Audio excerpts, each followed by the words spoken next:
Olá, bom dia, tudo bem? Certa feita, o apóstolo Paulo, escrevendo a um dos seus discípulos, fez a seguinte afirmação, um desejo. Eu desejo que a sua saúde esteja tão boa, que você vai tão bem de saúde, quanto você vai bem de espiritualidade. Hoje, o sino do Sudoeste Paulista, da Igreja Presbiteriana Independente do Brasil, resolveu tratar de um tema que tem a ver com a nossa saúde emocional, a nossa saúde da forma com que nós tratamos aqui o nosso mundo interior, a nossa cabeça. Ali também nós temos que ter saúde. É muito difícil a gente separar as coisas, né? Da saúde física, da saúde espiritual, da saúde mental. Mas hoje nós vamos refletir sobre a saúde mental. E a nossa preocupação é trazer isso para você pensar, para você refletir, porque é muito importante nós termos essa saúde. Nós temos algumas pessoas que nos acompanham aqui na nossa mesa virtual. Eu vou apresentá-las e depois vamos chamá-los para falar um pouquinho e depois a nossa preletora irá falar, né? Está conosco o reverendo João Luiz Furtado. Ele é presidente da nossa Igreja Presbiteriana Independente e ele vai trazer para nós uma palavra de saudação. Bom dia, João. Bom dia, reverendo Cleiton. Bom dia a todos e a todas que estão acompanhando esta live. Eu já falo agora ou só depois? Pode ser agora, João.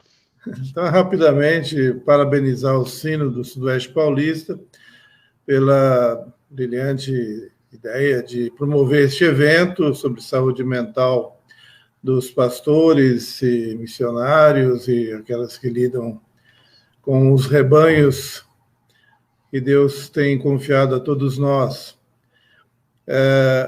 Nossa gestão tem tido uma preocupação com isso, né? Já temos, uma forma ampla, foi criado aí o apoio emocional em tempos de crise, né, para a membresia da igreja, para as pessoas que estão com dificuldades emocionais num tempo tão difícil como este. E também a ideia de acompanhar os pastores, né, fornecendo possibilidades para que eles possam serem assistidos por profissionais da área da saúde, né? Até falamos de um convênio com o CBPC e com outras pessoas, outros profissionais que pudessem acompanhar e ajudar os nossos pastores e pastoras. É importante dizer, né, apenas para mencionar aqui, que os pastores, nós pastores, usamos sempre o texto de Mateus 11, 28, para falar para os nossos rebanhos: vinde a mim, todos vós que estáis cansados e sobrecarregados, e eu vos aliviarei. Na verdade, às vezes a gente esquece de falar isso para nós mesmos, né?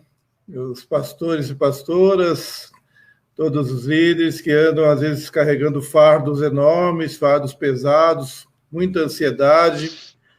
E isso a gente sabe que exige força emocional para não ceder ao peso desse fardo. Eu acho que a oportunidade que hoje a gente tem de ouvir a doutora Esther é exatamente para nos ajudar aí a enfrentar esses pesos que a gente tem carregado e principalmente buscar esse alívio que a gente sabe que em Cristo Jesus a gente pode alcançar. Então, estou aguardando com muita, não com ansiedade, né, mas com muita alegria a ouvir as palavras da doutora e também compartilhar e interagir com os irmãos e as irmãs, né? Parabéns, Sino do Sudoeste Paulista, por este evento.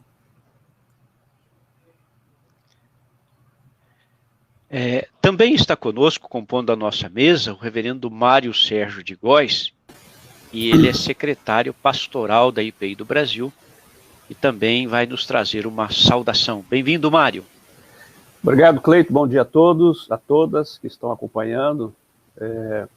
Obrigado pelo convite também.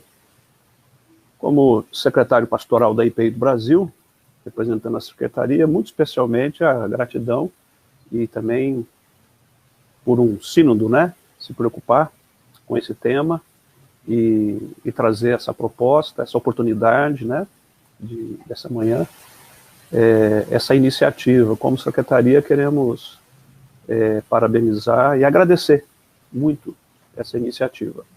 A Secretaria Pastoral Nacional, em nossa atual gestão, ela está operando com núcleos de apoio. Um dos núcleos de apoio, coordenado pela presbítera e psicóloga Eleni Rangel, é o núcleo de apoio terapêutico. E é um núcleo que busca interagir com a Igreja Nacional, com as propostas, né, como o reverendo João Luiz já deu, do apoio emocional e também apoio terapêutico, e outras iniciativas, encaminhamentos, a nível mais pessoal, particular, conectando pastores com profissionais, terapeutas, também designando o auxílio emergencial Todos Juntos em Missão. Esse auxílio também pode ser aplicado no tratamento terapêutico, né, usado para isso, destinado para isso. Então, em nome do Núcleo de Apoio Terapêutico, na pessoa da presbítera e psicóloga Eleni, ela quer também registrar o abraço dela, não pôde estar aqui, mas em nome dela deixamos a nossa gratidão, o nosso abraço. A Secretaria Pastoral Nacional, ela tem trilhado em cima de uma palavra muito importante nesse tempo de crise sanitária na pandemia, que é a palavra cuidado. Lembrando, sempre o apóstolo Paulo, naquela ocasião, na igreja em Éfeso, né, na praia, despedindo, e ele deu aquela recomendação para os presbíteros, né, atendei por vós, tende cuidado de vós e por todo o rebanho, sobre o qual o Espírito Santo vos constituiu bispos, para pastoreardes a igreja de Deus, a qual ele comprou com o seu próprio sangue. E quando ele fala com Timóteo, lá em 1 Timóteo 4,16, ele fala, tem que cuidar de você mesmo e da doutrina. Então a gente percebe, assim, nas orientações do apóstolo Paulo, quer para os presbíteros, quer para o jovem pastor Timóteo, uma certa prioridade no autocuidado, né? Cuidado por vós, cuidar de você, e depois o povo, né? Então, o que está acontecendo aqui hoje, com certeza, está nessa mesma direção do apóstolo Paulo, de esse autocuidado, e especialmente tendo a oportunidade de ouvir a Esther, doutora Esther Franco, mais uma vez, a quem eu admiro, né? Ela e sua família, e também seu pai que está aqui nos ouvindo, né? Com certeza, e sua mãe, enfim, essa família tão preciosa também para a IPI do Brasil. Muito obrigado, reverendo Cleiton, parabéns para o Sínodo Sudoeste Paulista. Tá certo. Antes de nós passarmos a palavra para a doutora Esther, é importante a gente conhecer a nossa equipe técnica, né? Como é que nós vamos funcionar? Como você vai interagir com a palestrante? Isso vai ser via chat, tanto o Facebook quanto o YouTube. Tem um espaço aí onde você pode fazer a sua interação, digitar a sua pergunta, digitar a sua colaboração, e nós vamos ter 2 pastores que vão estar conosco no chat, eu vou chamá-los agora, é da equipe técnica, e está também nos auxiliando, né, o reverendo Benício, que é o nosso master da tecnologia aí. E vou chamá-los para eles falarem pelo menos um oi para vocês saberem quem é, porque sem essas pessoas isso não estaria acontecendo. Reverendo Cleuber Leal da Silva, ele é o nosso secretário executivo do Sínodo Sudoeste Paulista. Bom dia, Cleuber. Bom dia a todos. Para nós é um prazer muito grande estar juntos, né? Principalmente num momento tão maravilhoso como esse. Então, bom dia a todos. Vamos ao que interessa. O reverendo Marcos Copesca é o vice-presidente do nosso Sínodo Sudoeste Paulista. Bom dia, Marcos. Bom dia a todos. Estamos aqui ansiosos, aguardando. Creio que será uma bênção. Bom dia, doutora Esther, bom dia a toda a mesa, bom dia ao presidente.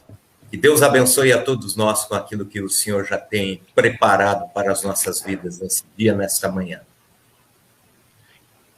Vamos chamar o Benício, o pastor Benício, que está lá no topo do mapa. Hoje o Brasil está junto aqui. Bom dia, Benício. Obrigado pela força aí, meu irmão. que é isso, é um prazer poder estar entre pessoas assim tão queridas e que a gente respeita tanto a trajetória, o legado que tem construído. Deus abençoe vocês. Obrigado. Bom, nós vamos chamar então a doutora Esther. Ela é psiquiatra, é psicanalista, tem uma excelente formação, mas ela tem algo que diferencia um pouco dos outros profissionais. Além de toda a formação técnica, que é extremamente essencial, a formação de academia, a gente precisa também ter formação da vida. Às vezes nós temos uma pessoa extremamente capacitada, com um domínio de conteúdo excelente, mas que naquele aspecto, naquele particular, não tem a formação da vida. Daí isso cria alguns obstáculos. Não é que impossibilita, mas cria alguns obstáculos. A doutora Esther tem essa formação da vida pastoral por ser filha de pastor, filha do reverendo Ablandino, que foi o meu tutor, né? Eu sempre brinco com ele que ele é culpado daquilo que eu sou, ele foi o meu tutor. Ela conviveu, né, na cozinha pastoral. Isso é importante, conviveu na cozinha pastoral. Quero chamar, então, a doutora Esther, se ela quiser falar um pouquinho mais dela, ela pode falar, e daqui para frente ela estará na condução, então, deste que nós chamamos aí de uma conferência, né, a nossa conferencista, a doutora Esther. Bom dia, Esther, bem-vinda. Bom dia, obrigada, Cleiton, obrigada pelo convite, né, pela possibilidade da gente ter esse espaço, esse tempo de conversa e de troca. De fato, assim, essa história começou, né, com o presbitério São Paulo, Minas, me convidando para um bate-papo, e aí levei uma bronca do meu pai, que como assim, não me contou, não me avisou, e o presbitério sul de Minas também quis fazer um bate-papo, e aí eu comentei com o Cleiton a respeito disso, e, né, a gente chega a esse momento de continuar esse bate-papo, né, sobre saúde mental no ministério. E realmente acho que ser filha de pastor é uma credencial nesse caso, porque é uma vivência muito, né, diferente. Eu acho que eu trago comigo essa vivência de conhecer esse lado, né, do ministério e de poder ir conversando, né, com a questão tanto da psiquiatria quanto da psicanálise, né, e da fé e da vida ministerial. Então, acho que é uma oportunidade muito preciosa para mim também, me trouxe muitas reflexões aí sobre nosso trajeto. Né, o Mário me acolheu aqui em Rio Preto, onde eu resido hoje em dia, o Cleiton, né, conhece a gente desde a infância, leu filme legendado para mim na infância, então temos aí um convívio muito gostoso, é muito bom estar com vocês nesse momento. Bom, vamos lá. O que eu pensei para hoje, para nossa conversa? Eu separei um tempo para dados mais técnicos, né? Vou passar alguns dados, vou trazer alguns conceitos, nada muito pesado, não quero que seja maçante. Mas eu também quero que a gente tenha um tempo de troca, de conversa, de interação. Então, né, acho que é fundamental, ainda mais nesse momento de pandemia, que a gente converse, que a gente pense junto sobre o que a gente está vivendo e sobre o que está acontecendo. Então, acho que o roteiro vai ser mais ou menos esse. A gente vai pensar um pouco nas demandas da vida ministerial, vou trazer algumas coisas sobre burnout, e depois a gente vai pensar algumas questões da pandemia. Então, acho que o primeiro ponto que eu quero trazer em relação à questão de escuta, né? O psicanalista, o psiquiatra, ele é um profissional que trabalha na escuta, com a escuta, né? A nossa principal ferramenta. E o pastor, sem dúvida nenhuma, também trabalha com a escuta. E eu acho importante destacar isso, porque a gente pensa muito na questão da vida pastoral do púlpito, né? E eu acho que a maior parte do treinamento da vida pastoral é para o púlpito, para falar, para pregar, para a gente, né, interagir, mas eu acho que os pastores passam, né, muito mais tempo exercendo a escuta. pastoral, o aconselhamento. E esse é um aspecto, esse é um lado que muitas vezes fica invisível e que consome muita energia. Então, acho que é importante a gente refletir sobre essa estrutura. Eu vou aqui interagindo com o Benício, que a gente está, né, projetando alguns slides aí que são um apoio, uma ferramenta, né? Então, Benício, pode avançar, por favor, para o próximo. O anterior. Eu queria pensar um pouquinho no contexto pastoral, porque quando a gente fala dessa função, a gente está falando de uma profissão, né? A questão pastoral, ela envolve previdência, ela envolve graduação, ela envolve especialização. Então, a gente está falando, do ponto de vista social, de uma profissão, né? Nos moldes que a IPI hoje adota, nós estamos falando de uma profissão. Mas o contexto pastoral não se limita a esse aspecto profissional, né? A gente tem que considerar que tem uma questão vocacional que abrange um campo imenso, né? O pastor não está pastor apenas, a maior parte do tempo ele é. Isso se mistura com a personalidade, com a vida familiar, com a vida pessoal, não há uma divisão nisso. Isso pode ser um problema para a saúde mental. Vamos pensar um pouco esse aspecto, né? O que é visto quando a gente está, né, prestando relatório aí de fim de ano? Os sermões que foram pregados são vistos, foram ouvidos, foram presenciados. Os atendimentos, os acolhimentos, as escutas, as visitações, o contato com as pessoas, às vezes até consta no relatório, tantas visitas, mas a energia empregada nisso, o tempo gasto nisso, é muito maior do que o mensurado. Então, não existe horário comercial para pastor, né? Não tem essa divisão. Então, uma coisa muito cruel seria tentar mensurar a produtividade, mensurar efetividade. Só que quando a gente fala socialmente na questão de trabalho, de vida profissional, existe uma certa cobrança nesse sentido de vamos mensurar essa produtividade. E isso é uma coisa que pega muitos pastores. E eu tenho ouvido nessas conversas que a gente tem, né, tido, que muitos pastores, por exemplo, não se sentiam dignos de receber seu salário nesse tempo de pandemia porque não estavam pregando na igreja, né, no ambiente habitual.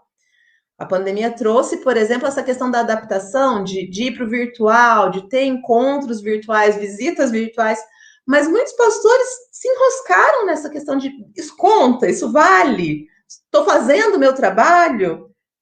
Olha que curioso, né? Porque eu tenho certeza que as pessoas continuaram mantendo contato com os pastores no WhatsApp. O WhatsApp virou uma escravidão para todos, do ponto de vista profissional, né? Porque a gente fica de plantão o tempo inteiro.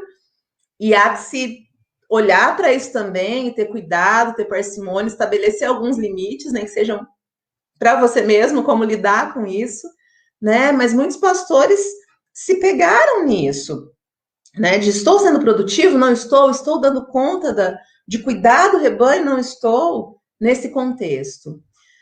Existe vida familiar, pessoal, profissional dividida na questão ministerial? Eu diria que não, né? É vida, é tudo muito envolvido, é tudo muito junto. Isso pode ser uma bênção, isso pode ser um privilégio, isso pode ser um peso, uma carga e um problema. Eu acho que a gente tem que olhar para como isso é conduzido. Eu lembro de uma fala da minha mãe, né? Minha mãe é a Dulce, meu pai é o pastor Ablandino. Estávamos conversando nos bastidores antes dessa conversa, né? Eles têm uma longa trajetória, uma trajetória muito especial dentro da IPI. E uma fala da minha mãe sempre foi que a gente, assim, sempre teve tudo muito. Muita festa de aniversário, muito casamento, muita doença, muito enterro. A vida pastoral traz isso, tudo muito. São muitas vivências. E a família do pastor vai junto, vive isso junto. E isso precisa ser olhado, isso precisa ser cuidado. né? A gente sabe, em uma das conversas, né, eu tive uma conversa com esposas de pastor e pastoras, né, e elas brincaram comigo que, assim, a gente precisava agora ter uma conversa com filhos de pastores, porque muitos filhos de pastores saem machucados, né, na questão do ministério, por não receberem um olhar, porque o olhar, muitas vezes, do ministro está completamente tomado e voltado para o rebanho, e para essa demanda, que é uma demanda infinita. A gente não pode ser uma questão. Demanda a gente tem que organizar. Se a gente for trabalhar em cima de atender demanda, a gente é atropelado. Isso, na saúde, é um conceito com o qual a gente trabalha, porque ou a gente organiza, ou a gente tem planejamento em saúde de ações de prevenção, ou assim, se a gente for trabalhar só com pronto-socorro, a gente não vence, é infinito, né? Na vida pastoral, penso que é da mesma forma. E aí entra uma outra questão que a gente aborda muito, né, na vida profissional. Saiu do trabalho, fica no trabalho, não leva para casa, tá? Para pastor, tem fora do trabalho? Se a gente for pensar aqui dentro do contexto, é tudo junto. Se recebe em casa, se atende em casa, né? O filho vai junto. É de uma outra ordem, extrapola a questão estritamente profissional. A gente está falando de uma questão vocacional, de uma questão de vida ministerial. Então, os aspectos são muito amplos. E aí eu queria mostrar para vocês um livro, não sei quantos já tiveram contato, é um livro muito interessante chamado O Palhaço e o Psicanalista. Ele foi escrito em conjunto. Benício, pode avançar, por favor. Ele foi escrito em conjunto pelo Christian Dunker.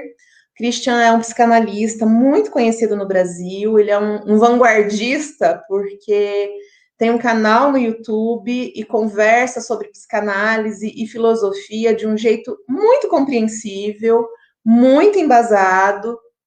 E é, assim, uma pessoa ímpar na transmissão, né, desses conhecimentos e desse conteúdo. E o Cláudio Tebas é um palhaço profissional. E há que se entender que para ser palhaço tem que estudar, viu, gente? E muito. Aliás, minha gratidão nesse momento à Áquila Moreira, esposa do Evandro Moreira, pastor também. Estão cuidando da Aninha, minha filha de 6 anos. Ela está lá brincando com a Ilinha, para eu poder estar aqui com vocês. O Elisandro, meu esposo, está cuidando do João, de 1 ano e 9 meses, e eles estão lá na retaguarda, para a gente poder ter esse momento. E a Áquila é uma palhaça, ela faz clown, ela trabalha com isso. E quando eu fui ler esse livro do Palhaço e do Psicanalista, eles falam basicamente sobre escuta.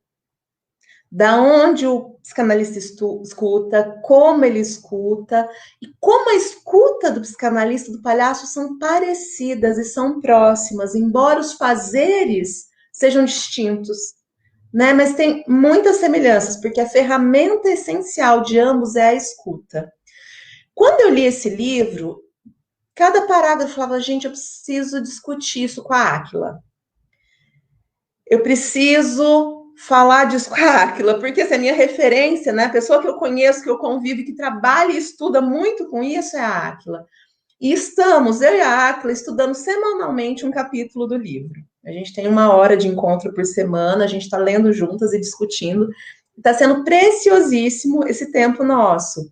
E aí, quando eu estava preparando essa nossa conversa e nessas discussões com a Áquila sobre o livro, eu falei, Áquila, eu estava pensando que o pastor tem um lugar de escuta, tanto quanto o psicanalista, tanto quanto o palhaço. Porém, eu penso que dos 3 é quem está no lugar mais vulnerável. Porque o psicanalista, a técnica, né, do terapeuta, gente, eu estou falando da psicanálise porque é o meu campo de atuação, mas os campos de atuação de psicoterapia, de terapia, né, como um todo, faz parte da técnica no atendimento o manter a neutralidade. A pessoa do terapeuta não pode vir à frente, não pode entrar. A cena é do paciente, é da pessoa que está sendo escutada, é do analisando. Então, isso faz parte e preserva o terapeuta. protege a pessoa do terapeuta para que ele possa emprestar a sua escuta e ouvir as dores do outro. Claro que, em contrapartida, para dar conta de ouvir os fantasmas do outro, os seus fantasmas têm que estar ok. Seus fantasmas têm que estar mais ou menos em ordem, senão você se enrosca nos fantasmas do outro. Então, isso é uma preocupação na formação e no exercício profissional do terapeuta, de ter a terapia pessoal e de manter essa neutralidade, se emprestar para essa escuta, mas de um lugar protegido. O palhaço, da mesma forma, incorpora um personagem. O palhaço é um personagem, não é a pessoa que está ali. E uma das partes do treinamento do palhaço é não sair do personagem. Mesmo que a pessoa que está interagindo convide. Ele manter o jogo, manter a fantasia. Então, como é que fica o pastor nessa cena? Normalmente não é um personagem e normalmente a pessoa do pastor entra, porque a gente está falando de um exercício, de um contato de uma outra ordem. Então, há que se pensar o quanto o pastor precisa estar cuidado, porque ele está mais exposto nesse contato de escuta. E eu não sei, acho que é um campo para a gente abrir de conversa, o quanto que vocês já pensaram a respeito disso, o quanto que vocês já estudaram e como vocês fazem para preservar esse espaço de escuta sem que isso cause desgaste, sem que isso traga sofrimento. Gente, claro que na medida do possível, né? Eu tô falando de conceitos ideais. É claro que o terapeuta às vezes leva para casa, às vezes não consegue se desenroscar. É claro que às vezes o palhaço sai do personagem, mas né, nosso foco é pensar no exercício do pastor e no como essa escuta pode ser desgastante, pode consumir, pode se enroscar nos fantasmas, né, do pastor. Então, quanto seria importante o pastor ter esse cuidado, ter uma terapia, ter um suporte, ter um tempo de olhar para si, né? O que vocês estavam dizendo no começo. Muitas vezes se cuida do rebanho, mas não do pastor, não da família pastoral. Vamos um pouquinho adiante, então, Benício, no nosso roteirinho. Trabalho, então, do pastor, como a gente já falou, não é um trabalho exatamente mensurável. O trabalho de aconselhamento demanda muito, muito, muito, muito, e o trabalho de mediação. Né? Acho que, não sei se no seminário tem uma disciplina de mediação de conflito, né? No direito a gente trabalha, né, um pouco com a questão de mediação de conflito, na pedagogia, hoje isso é um tema que vem aparecendo, e na formação teológica, será que é? Haja conflito, o ser humano é um ser essencialmente de conflito e entra em confusão o tempo todo. E geralmente o pastor está ali para mediar. Né? Então é um campo para a gente pensar. E é essa questão da vulnerabilidade, da exposição do pastor nesse papel de escuta. Né? Então vamos adiante. Eu queria falar também um pouquinho de burnout. As minhas principais fontes de dados de burnout são em profissionais da saúde. É um dos públicos mais estudados. Mas eu penso que dá para a gente transpor e aplicar muitos dos conceitos, ou pelo menos se perguntar como é essa realidade no contexto deste grupo, vamos chamar de profissional, né? Que é o grupo dos pastores, ministros, ministras. Fundamentalmente, a questão do burnout é uma questão que vem sendo observada e é muito recente a inclusão dela como um diagnóstico. E a gente tem que olhar para o contexto do trabalho. O trabalho hoje é um determinante de saúde mental.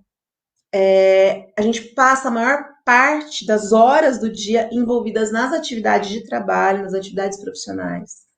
Então, isso é um elemento importante. E a gente sabe que com a industrialização, a globalização, as mudanças que a nossa sociedade viveu nos últimos 2 séculos, principalmente, o sentido do trabalho mudou muito, né? Então, se a gente for lembrado do Charlie Chaplin, né, com os tempos modernos, o profissional ali, o trabalhador na linha de produção, aperta um parafuso, não sabe o que ele está produzindo no fim, essa perda desse contato com o trabalho, com o sentido do trabalho, a automatização, né? Quem trabalha com essa questão de avaliação individual, de metas, né? Bancário, uma série de classes de trabalhadores que sofrem muito com essas mudanças que os exercícios profissionais foram tendo, se a gente comparar, né, com os artesãos, com a transmissão do conhecimento familiar, tudo isso vem mudando e mudando drasticamente nos últimos 2 séculos, e acho que nesse momento a gente está vivenciando a mudança mais recente, que foi a passagem para o online, para o home office, homeschooling, que a pandemia trouxe, né? E todos nós tivemos que nos adaptar e correr e aprender a usar essas ferramentas e pensar novos modos de fazer aquilo que a gente já fazia num formato muito claro para a gente e que de repente mudou porque a gente não pode estar junto. Existe uma questão em discussão na formação, desde a idade escolar, desde as crianças no infantil, se a gente vai criar pessoas para competir ou para colaborar. E isso é um ponto de briga até dentro da pedagogia, né? Nossa família fez uma escolha por uma escola construtivista, colaborativa, né? Nossa filha tem sido criada dentro desse contexto da colaboração, mas isso é muito discutido assim, tá, mas o mundo não é colaborativo, o mundo é competitivo. E o quanto a gente quer, e o quanto isso aparece no campo da igreja, né? Quantas pessoas estão lá para competir ou para colaborar? Isso é uma marca da nossa sociedade, isso é um conflito da nossa sociedade. Então, vamos pensar, né, em como fica tudo isso. A competição entre pastores? Será? A gente está falando do campo do humano, do ser humano. Se isso é uma marca da nossa sociedade, do tempo em que a gente vive, isso vai aparecer, né? Então, é importante a gente pensar nisso, porque isso influencia a saúde mental diretamente. Um aspecto muito cruel dessa questão das mudanças do campo de trabalho é que a experiência e a inteligência do trabalhador muitas vezes é deixada de lado, é atropelada, é esquecida. Penso que no campo ministerial, nem tanto. Eu penso que os pastores têm até uma possibilidade de colocar os seus aprendizados emocionais, a sua vivência, a sua experiência de vida, né, de aplicá-la. Porque em muitos campos, você tem que seguir protocolos, você tem que repetir padrões, independente daquilo fazer sentido ou não, né? Penso que não está no campo ministerial tão automatizado assim, né? Acho que é uma vantagem. Vamos avançar, Benício, mas penso também que essa questão das mudanças do campo de trabalho, de certa forma, nos atropelaram, nos deixaram aí à mercê de muitas configurações. E eu acho importante a gente pensar onde o indivíduo se insere no campo social. A gente se insere num microcontexto, que é a família, mas é no trabalho que a gente se expõe mais, numa cidade, num estado, num país. No caso da organização da igreja, né, uma comunidade local que está inserida num presbitério, que está inserida num sínodo, que está inserido numa nacional. Então, onde o indivíduo, onde o trabalhador se coloca, onde o pastor se coloca? A gente sabe que dependendo da localidade, dependendo da possibilidade de exercício, por exemplo, em cidades pequenas, o pastor é uma referência, ele é chamado para eventos oficiais, eventos públicos, né? Ele tem uma representatividade de autoridade. Em cidades maiores, às vezes isso fica um pouco mais diluído, mas normalmente existem conselhos interdenominacionais, então conselhos de pastores, então existe toda uma relação ampla, hierárquica, em que o profissional ele tem que transitar, isso em todas as profissões, né? E isso pode ser um ambiente estimulante, um ambiente de produtividade, ou pode ser um ambiente de massacre, né? A gente tem que pensar na inserção social da pessoa. E eu penso que com a pandemia isso se modificou um pouco, né? Se antes a gente estava se reunindo em um espaço que era mais frequentado, né, por cristãos, por, no nosso caso, presbiterianos, com a questão do online, da gravação, da transmissão online, isso atinge um outro público, que eventualmente não entraria nas nossas construções físicas, mas que tem acessado esses conteúdos digitais. Então, a gente começa a se posicionar socialmente em um outro campo, em uma outra dimensão. Se para a criança o campo de desenvolvimento psíquico maior é o núcleo familiar e a escola, para o adulto, o campo de desenvolvimento psíquico mais importante é o trabalho. Então, tem aquela questão, por exemplo, né, que às vezes as mulheres têm vínculos sociais mais difusos e por isso conseguem se satisfazer em frentes mais diversas, e normalmente os homens têm um campo um pouco mais estreito, mais direcionado à vida profissional, e se eles não estão satisfeitos com a vida profissional, isso fica mais difícil de levar.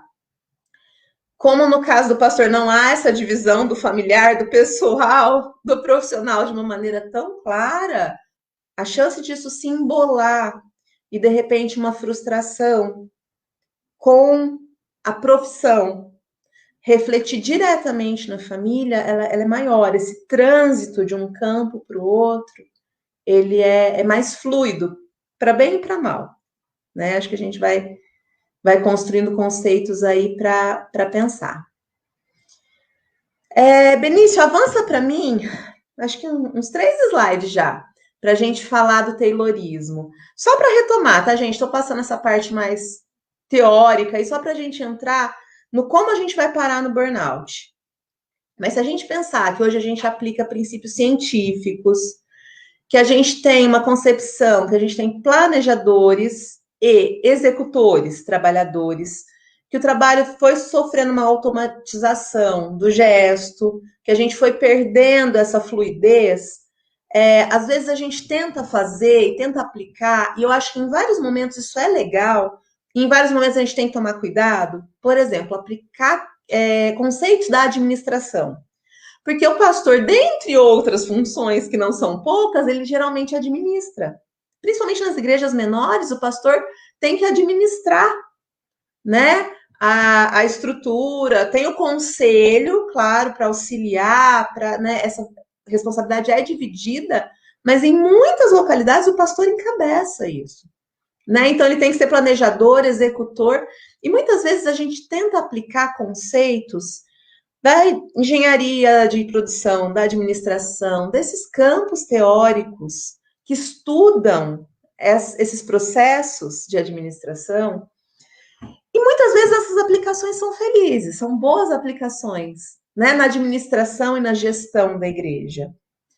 Mas há que se ter o cuidado que isso não automatize o gesto, que isso não distancie.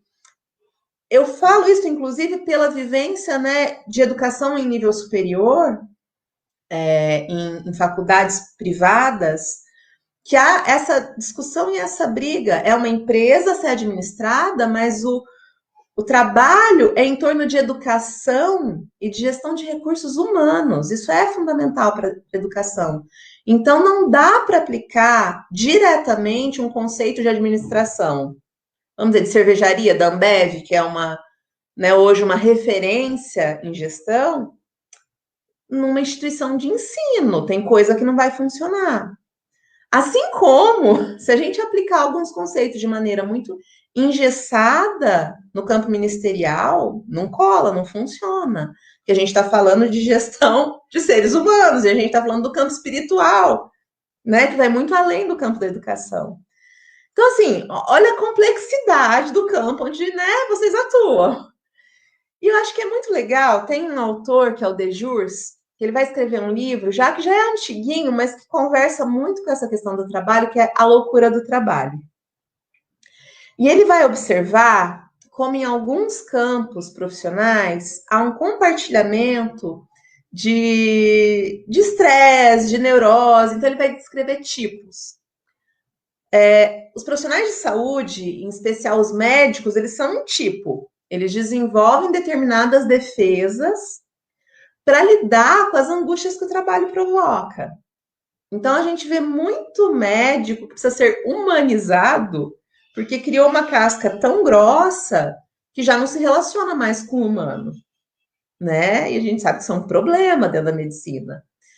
Aviador de caça, de aviões de caça, da aeronáutica, é um outro tipo profissional que desenvolve um monte de reações, de defesas, para lidar com o alto risco que envolve o exercício profissional dele. Então, assim, qual será que é a loucura do trabalho do pastor? Eu acho que se a gente for observar o tipo pastor, pastora, ministro, ministra, a gente vai identificar algumas defesas que são desenvolvidas, que são criadas para lidar com essa angústia, com medo, com a sobrecarga, e que podem ser defesas funcionais, saudáveis, produtivas, ou que podem ser, né, amarras. Então, por exemplo, o linguajar, né, o jargão que se usa, né, uma série de maneiras de se afastar. Por que eu faço todo esse preâmbulo para falar do burnout? Pode avançar, por favor, o slide. O burnout é a síndrome do esgotamento profissional. E ela é caracterizada por desânimo, apatia, despersonalização. Eu tinha um jeitão pessoal, uma marca minha, uma característica de fazer e de acontecer. E eu começo a fazer no automático, eu começo a me distanciar disso, eu começo a não colocar a minha pessoa ali para fazer. O burnout é uma resposta inadequada ao estresse crônico, e ele está relacionado à personalidade da pessoa, à maneira como ela lida com as situações, mas também ao ambiente de trabalho. Burnout não requer que a pessoa tenha ele já era ansioso, ele já era depressivo, ele já era estressado. Não. Muitas pessoas que não têm nenhum antecedente, né, mental, emocional, trabalham em ambientes que são adoecedores e desenvolvem burnout. E o burnout está relacionado principalmente à impossibilidade de modificação do meio. Então, normalmente, eu vou trazer alguns exemplos disso. A pessoa chega ali muito animada naquele campo de trabalho, acreditando em muita coisa, vai tentar implantar muita coisa, vai tentar fazer.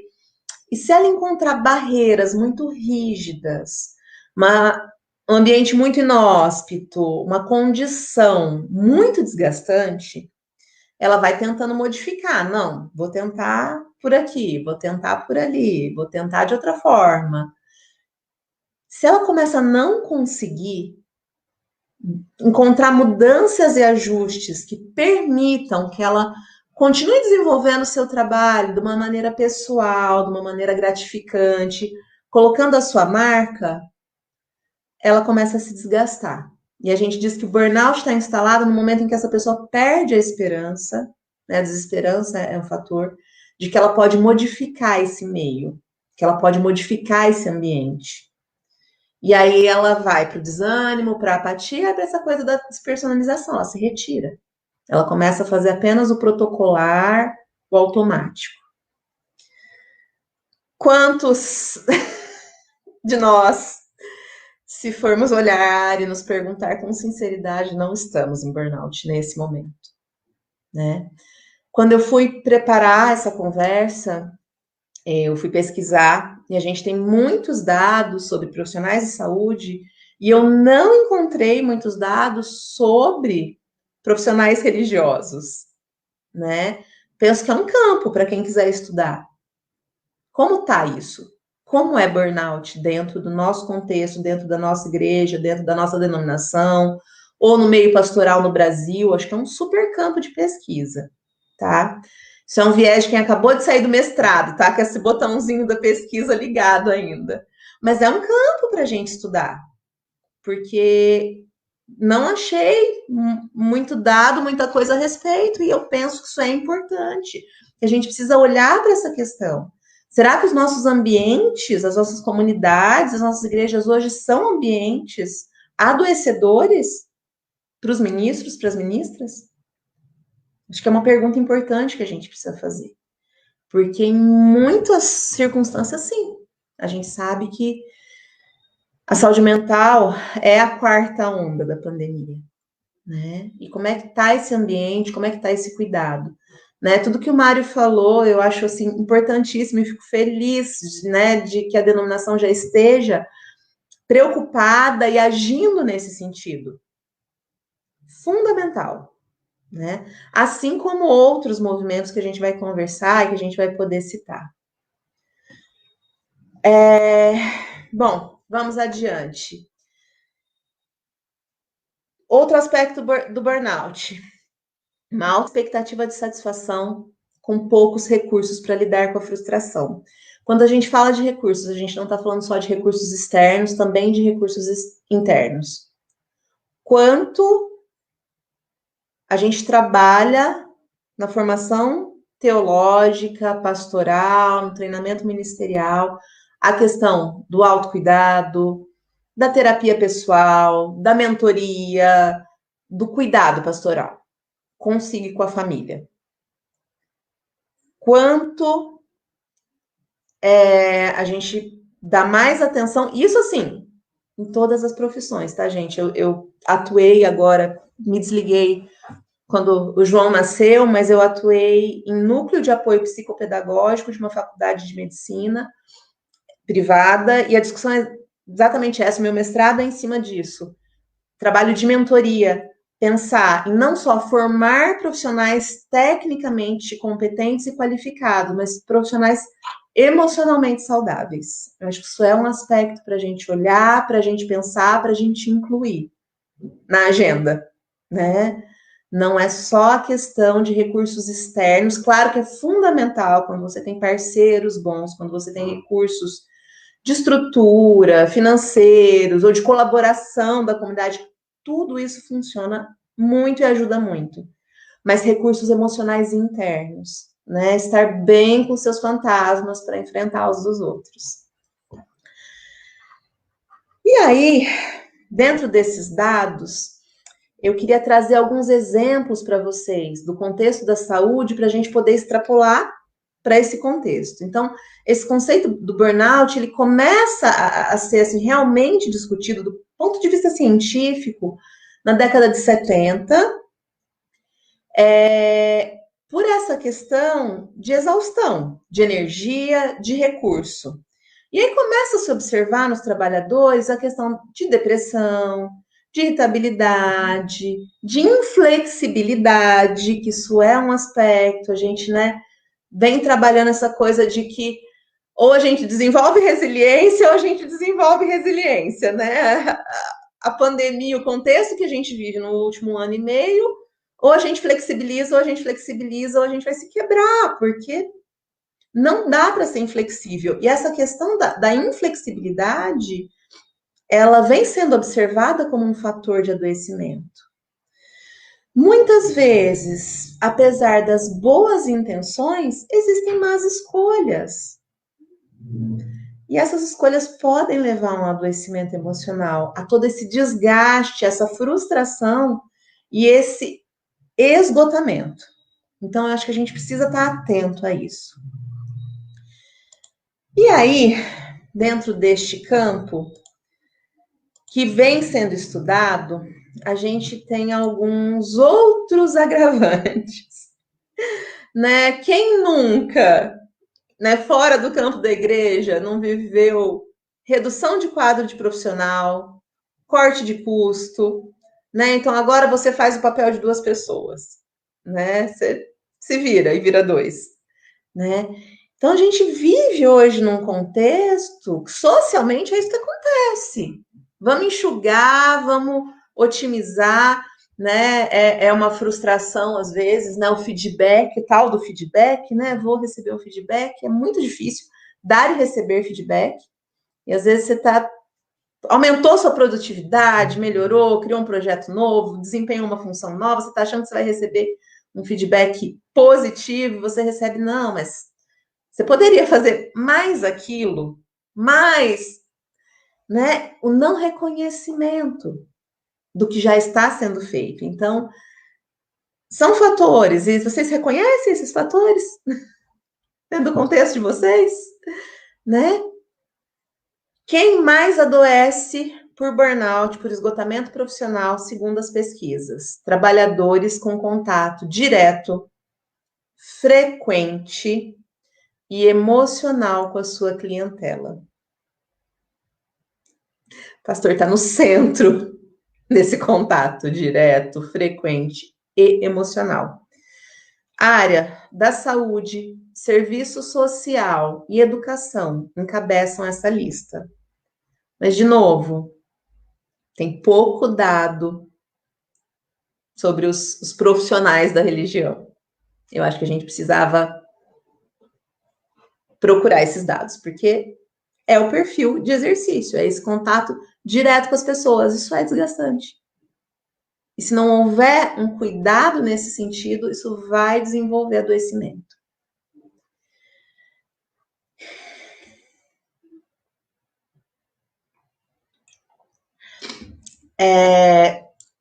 Essa pesquisa que foi desenvolvida, a maioria desses dados são com residentes ou médicos, tá? População mais pesquisada, até porque é muito acessível para os pesquisadores, né? Geralmente é tão no ambiente de pesquisa. Então, a baixa realização do trabalho, ela está relacionada a uma autoavaliação negativa. Então, não necessariamente ela corresponde à realidade. Muitas vezes existe uma autoexigência também.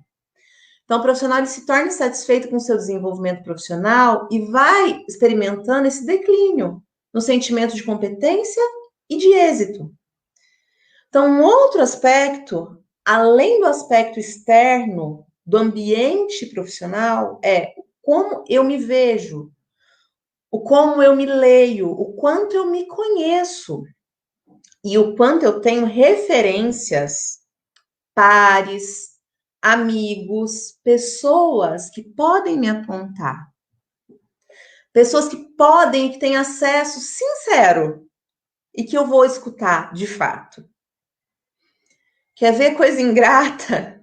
A esposa, por exemplo, ou o esposo, né, querer pontuar, olha, isso foi bom, mas isso não. O como isso é dito é uma arte a ser desenvolvida. Por quê? É muito difícil, às vezes, ouvir elogio e crítica também, mas a gente precisa ter pessoas próximas, amorosas, criteriosas, para que a gente possa embasar esse nosso feedback, essa nossa escuta. A gente precisa de devolutiva, mas a gente precisa de devolutiva sensata e muitas vezes neutra. Se a gente está num ambiente, por exemplo, num conselho, em que predomina mais a competição do que a colaboração, e competição, gente, em vários níveis, por reconhecimento, por projeção, por status, é ser humano sendo ser humano. A gente queria já estar pronto, santo, dentro da igreja, não é isso que acontece. Ainda estamos aqui nesse corpo, né, corruptível, em pecado, é o ser humano sendo ser humano. Se eu for receber feedback só desse contexto competitivo, como é que vai ficar a minha escuta? Como é que vai ficar a minha projeção de eficácia, de satisfação?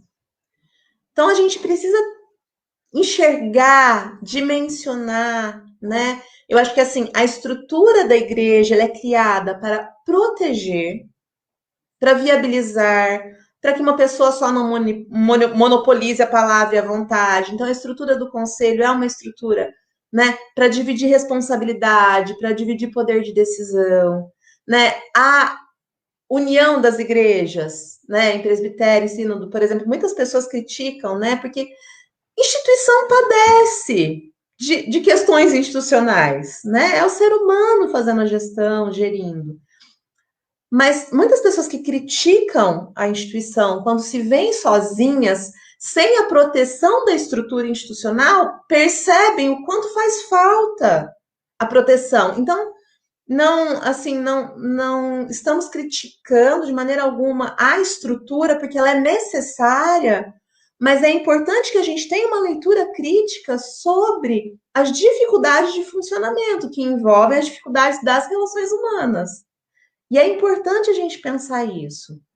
A gente dá um passinho para trás, sair do olho do furacão em que a gente está, às vezes, envolvido emocionalmente, com todas as energias ali empenhadas, sair um pouquinho e tomar perspectiva. E eu penso que toda essa estruturação permite que a gente tenha pares com quem conversar. E a gente tem que buscar. Eu lembro de uma situação de aconselhamento, de conflito, de mediação de um conflito familiar, e foi perguntado para um dos elementos: quem são as pessoas que você ouve? Quem são as pessoas que você escuta? Quem são as pessoas com quem você se aconselha? A gente tem que ter. E muitas vezes no ministério, o ministério se torna solitário nesse aspecto. Né? O pastor, o ministro ouvir, aconselhar, acolher, mas não ter com quem. Não ter quem o acolha, não ter quem o ouça, não ter com quem dividir. E não dá para fazer a caminhada assim sozinho, a gente se arrebenta. Então, há que se buscar os pares, há que se buscar bons ouvidos, boas escutas, para que a gente possa caminhar. Já estamos saindo do burnout, tá, gente? A gente já conversou sobre vários desses aspectos, então eu vou avançar um pouquinho. Essa questão da demanda, que eu já mencionei lá no começo, quando a gente não tem controle sobre a demanda, a gente é atropelado pela demanda, e a gente tem que ter cuidado com isso. E aí um exemplo muito claro disso é o exemplo do intensivista. Médico intensivista é um profissional, intensivista é quem trabalha na UTI. É um profissional altamente suscetível a burnout. E agora, na pandemia, então, eu acho que se eu aplicar uma escalinha de burnout lá nas UTIs onde o Elisandro, meu marido, trabalha, dá 100% de burnout. Que a demanda sobre a UTI é uma demanda de pressão o tempo todo. Mas a gente brinca em casa, o Elisandro atua na linha de frente, uma UTI Covid, desde o início da pandemia. Então, a gente tem algumas histórias para contar nessa área. Quem sabe a gente, né, conversa sobre isso. Mas nada como um cenário pior, um cenário horroroso, para mudar os parâmetros do que é um plantão ruim. Então, eu brinco com ele assim, né? Como foi o seu plantão hoje? Ele fala, foi bom. Eu tenho certeza que ele está falando de um bom que pré-pandemia era um plantão ruim. Mas ficou tão ruim depois da pandemia, teve plantões tão horrorosos, teve períodos tão críticos, que agora, um pouquinho que melhora, já parece que tá bem. Então, assim, essa questão da demanda, se a gente vai tentando se adaptar à demanda que avança, que nos engole, sem a gente conseguir planejar, sem a gente conseguir organizar, se a gente for viver de apagar incêndio, não tem margem para isso. Isso é infinito. E a gente vai se adaptando a esse ruim. A gente vai achando que isso é o normal. Então, a gente precisa ter cuidado para que essas fronteiras não vão ficando esgarçadas, que a gente não vá ampliando a margem até não ter reserva nenhuma. A gente precisa ter reserva de energia. A gente precisa ter prazer e motivação. A gente precisa encontrar satisfação também. Né? Então, às vezes, assim, né, tem um projeto ali que é a menina dos olhos.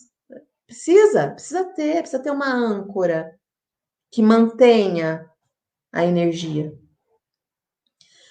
E aí, o estudo que a gente cita a seguir como exemplo Entre médicos, eles traçaram um perfil neste estudo em particular. O que era a característica de quem desenvolvia burnout? Homens, e aí eu já falei dessa questão, né, de que para o homem a questão profissional é mais predominante, a mulher geralmente tem outras frentes. Então, diversificar as frentes já é uma dica, já é um caminho, ter mais de uma frente de satisfação na vida. Os mais jovens, no caso do médico, por questão de não ter tanta escolha. Por exemplo, quando você entra numa escala de plantão e é o mais novo, você pega só os plantões ruins. Com o passar do tempo, você começa a ter possibilidade de escolha. Será que no campo pastoral isso também é aplicável? Né? Quem não tem hobby. Então, de novo, ter mais frentes de interesse, ter outros assuntos, ter outras pessoas de outras áreas para conversar. Isso é protetor para a saúde mental. Quem não praticava atividade física estava mais suscetível ao burnout. Quem tinha menos tempo de graduação, então, mais jovem. Quem tinha menos especialização. Então, vamos pensar nisso como assim, menos ferramenta, menos recurso para puxar, para acessar. Quem tinha uma carga de trabalho no fim de semana e maior que 12 horas e noturna. Pastor está de plantão 24 horas. Morreu alguém, vai ligar para o pastor. Internou alguém, vai ligar para o pastor. Nasceu alguém, vai ligar para o pastor. Sofreu um acidente, vai avisar o pastor. Pastor está de plantão fim de semana, à noite, mais de 2 vezes por semana. Então, assim, dá para fazer uma interface, um paralelo, né, desses fatores de risco do profissional de saúde com, né, o ministério. E esses fatores de risco já apontam as soluções. Tem que ter autocuidado, tem que ter atividade física, tem que ter tempo com a família, tem que ter válvula de escape. Senão a gente não aguenta. Isso todos nós, seres humanos, precisamos disso. Mas os pastores passam muita parte do tempo cuidando dos outros. Uma parcela do tempo cuidando de sua família. E de si, se der, se sobrar, talvez. Faz sentido para vocês essa realidade? É uma realidade próxima? Quero conversar com vocês, não quero ficar falando sozinha. Mas acho que são pontos para a gente pensar. E aí, saindo um pouco do burnout, pensando já na contemporaneidade, quantas mudanças no conceito de saúde a gente vem observando? A questão da tecnologia, né? Na medicina isso é um problema. Outro dia eu estava conversando com um paciente que teve Covid.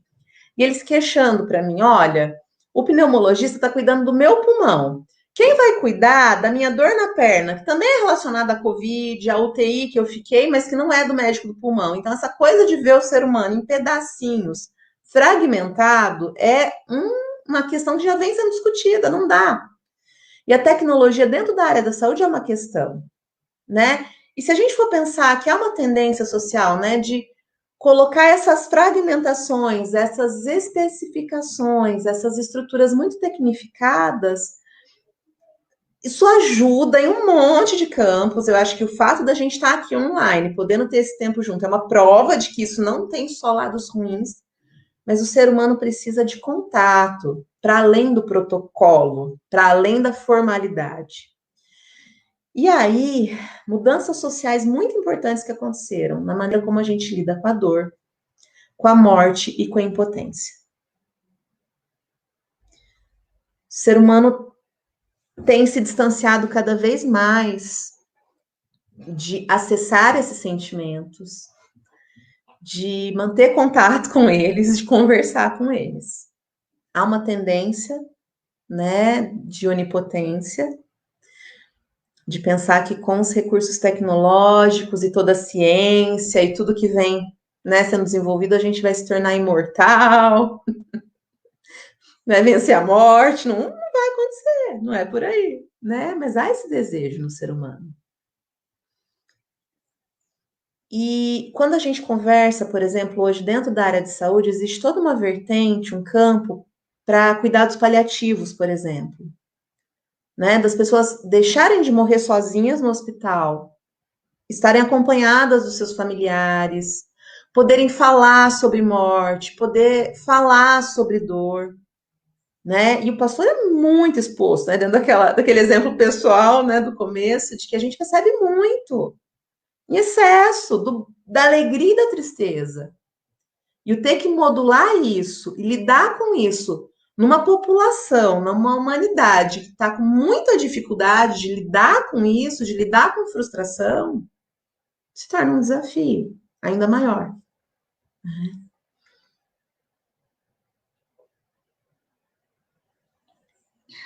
Dentro do campo da saúde, ainda que é o meu exemplo, mas que conversa com o campo de vocês. A gente tem um problema, por exemplo, com a indústria farmacêutica, que não é só um problema. Eu falo hoje, assim, a psiquiatria, por exemplo, era um campo super mal visto, um preconceito enorme, porque a gente não tinha ferramenta de trabalho. Tinha pouco remédio ruim, com muito efeito colateral. A gente conseguia tratar pouca coisa. Então, os avanços da indústria farmacêutica trouxeram para a gente um arsenal muito legal. Hoje em dia, psiquiatria não é mais coisa de louco, né? É coisa de ansioso, de deprimido, de estressado. A gente tem recurso para cuidar de muito mais coisas hoje. Por outro lado, a gente começa a querer medicar tristeza, que não é depressão. A gente começa a querer medicar luto, que não é luto, doença patológica. A gente começa a querer não sentir. Então tem remédio para tudo. E aí a gente começa a se perguntar sobre a mercantilização desses serviços. Até que ponto eu estou medicando para vender remédio? Será que existe uma mercantilização da fé? Será que fé, que espiritualidade virou um produto vendável? Será que tem gente comercializando esse produto? Isso vai deixando de ser uma vivência autêntica? Né? As questões de remuneração, o fato, né, da renda do pastor estar vinculada ao exercício do ministério é uma coisa boa e ruim. Né? Porque é o sustento da família dele que está em jogo. Um posicionamento mais duro, por exemplo, que pode gerar uma animosidade com líderes da comunidade, pode comprometer a renda, o sustento, a sobrevivência da família. Então, olha a complexidade disso e como isso fica, às vezes, só subentendido, e a gente não fala disso, a gente não toca nisso, e a gente deixa de assumir que isso pode desgastar e pode adoecer. E a questão das mudanças de estilo de vida, né? O quanto que a gente está comendo de fast food, de, né, ultraprocessado, deixando de fazer atividade física. Claro que assim, a gente vive um momento e um movimento de repensar tudo isso, né? De poder olhar para tudo isso e repensar tudo isso. E, né, vamos tentar plantar uma hortinha, vamos tentar preparar junto em casa. Acho que com a pandemia isso também é uma possibilidade, já que está todo mundo em casa, vamos fazer comida em casa, vamos alimentar bem, vamos fazer atividade física. O movimento, por exemplo, né, das bikes, das bicicletas na pandemia foi uma coisa muito legal. Nada como você tá trancado e proibido de fazer uma atividade física para você querer fazer, né? E aí surgiu esse movimento de vamos para a rua correr, vamos andar de bicicleta, vamos ficar ao ar livre. Então, acho que a gente está num momento muito propício para olhar para o nosso estilo de vida e repensar os nossos hábitos e o nosso estilo de vida, né? E se permitir ter esses tempos de cuidado consigo mesmo e com a família. Que a família também precisa, né? Eu acho que essa questão dos filhos de pastor aí é uma questão para ser olhada nesse aspecto. O pastor precisa de tempo, o pastor precisa de cuidado, e a família precisa de tempo e precisa de cuidado. Não dá para a gente trabalhar em cima de demanda, isso é adoecedor. Outras mudanças no comportamento ético. A gente vive socialmente uma era de relativização. E isso, quando a gente trabalha com dogmas, com princípios estáveis, né, gera conflito. A gente está numa sociedade que, né, traz um aspecto de abertura com a relativização. Isso pode ser bom, mas a gente tem que tomar cuidado, porque dá a impressão, e a gente lida com isso todos os dias, né, que então não existem mais princípios eternos, e eles existem, né? A tal da modernidade líquida, que o Bauman vai falar, que é uma questão. A gente está vivendo isso agora, não tem manual, a gente vai ter que aprender a fazer dentro desse contexto. Mas isso traz prejuízo para a saúde mental. Isso traz uma sensação de instabilidade e de rotatividade muito grande. Dentro da medicina, a gente trabalha hoje com uma judicialização, então a questão do erro médico é uma questão. E eu sei que hoje, dentro das igrejas como um todo, existe também um aspecto de judicialização, tanto positivo quanto negativo. Por exemplo, um espinho, um assunto que é um espinho, é a questão do abuso sexual. Em muitas igrejas, isso está sendo tratado e judicializado. É um espinho, é um problema para tratar, mas precisa ser tratado. Mas passa por esse campo da judicialização de um meio que não era judicializado. E isso causa desconforto, isso causa questionamentos, isso causa movimento. A gente tem que olhar para isso, a gente tem que conversar. Então, assim, eu estou trazendo, na verdade, assim, muitas provocações também para a gente daqui a pouquinho abrir para a gente conversar a respeito de tudo isso. Acho que a gente pode seguir adiante, que eu já contemplei. Outra questão, essa questão é importante. A gente vai se adaptar, a gente vai enfrentar ou a gente vai aposentar? No exercício profissional, gente, de qualquer campo, tá? Isso sempre é uma questão. A gente se prepara para começar a trabalhar. A gente não se prepara para parar. E hoje, a gente vem vivendo uma mudança geracional. As gerações anteriores normalmente tinham uma carreira. Muitas pessoas tinham um emprego só ao longo da vida toda. Entravam numa firma e se aposentavam nessa mesma firma.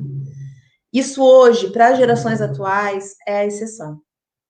A tendência hoje é que a pessoa desenvolva mais de uma carreira ao longo da vida, então que ela mude de ramo, que ela mude de foco ao longo do exercício profissional, e isso exige que ela continue estudando, continue se atualizando. E existe uma questão de que a gente não se prepara para a aposentadoria, tanto do ponto de vista financeiro, quanto do ponto de vista mental, de ter outros planos. Eu quero também fazer outras coisas, eu também tenho outros interesses. Um exemplo muito clássico disso é o quanto é traumático para o militar de carreira a aposentadoria. Porque, além de tudo, o militar mora em vila.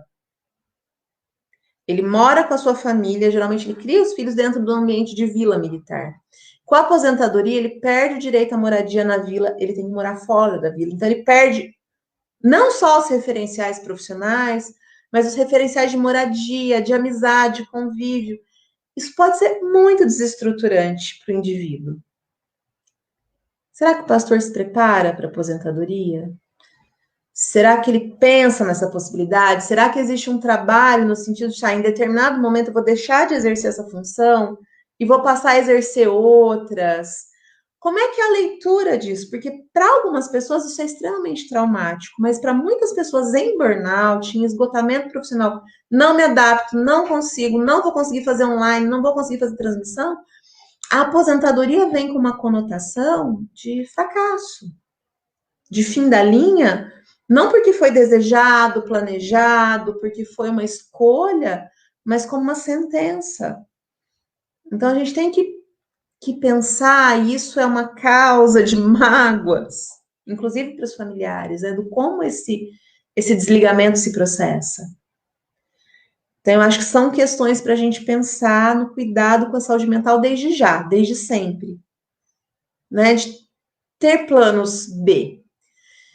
E para além dessa questão técnica toda, a gente se perguntar se o que a gente está fazendo ainda faz sentido. Se isso ainda tem razão de ser. A gente, muitas vezes, no trajeto, perde a referência de por que mesmo que eu achei que fazer isso era importante? Por que mesmo que eu decidi que isso era prioridade? Então, da gente ter esse movimento de parar e se perguntar. Peraí, por que mesmo? Faz sentido ainda? É necessário ainda? Senão a gente leva ferro e fogo algumas coisas até o fim só porque nem sei mais por quê, né? Vamos pensar um pouquinho, então, brevemente, em caminhos equivocados. Reações possíveis e não muito felizes a esse tipo de estresse, a esse tipo de sofrimento emocional e mental. Abuso de substâncias, sejam elas lícitas ou ilícitas, tabaco, cigarro, jogo, pornografia, abusos, os mais diversos. O que a gente faz com esse excesso, com essa frustração que a gente não está dando conta de lidar? Inclusive de medicações também, né? Tem pessoas que entram aí na medicação, se tornam dependentes e fazem um uso inadequado, um uso prejudicial, né? A questão da privação de sono, então eu durmo menos para produzir mais. Essa conta não fecha, essa conta é igual a adoecimento. O corpo precisa de sono. Memória só consolida se a gente dormir, senão a gente não memoriza. Então, privação de sono não é um caminho aceitável a longo prazo, não dá.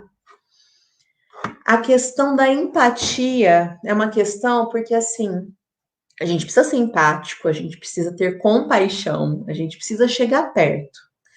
Mas a gente colar no sofrimento do outro não resolve. Se a gente cola no desespero do outro, vão ser dois desesperados. Então, a gente precisa manter o referencial de que eu estou sentindo como se eu estivesse no lugar do outro. Mas eu não posso perder a referência de que é como se. Eu não estou no lugar do outro. Eu ficar desesperado junto com o outro não vai resolver. Existe um conceito dentro da psicologia hoje que é fadiga de compaixão. E aí isso pode ser lido de uma maneira meio equivocada, de que, quem se importa demais, então, até não deveria, porque adoece. Não é isso, mas a gente precisa se importar desse lugar minimamente protegido. A gente precisa ter uma margenzinha de proteção, que é daquilo que a gente conversou lá no começo, sobre esse lugar exposto em que o pastor está.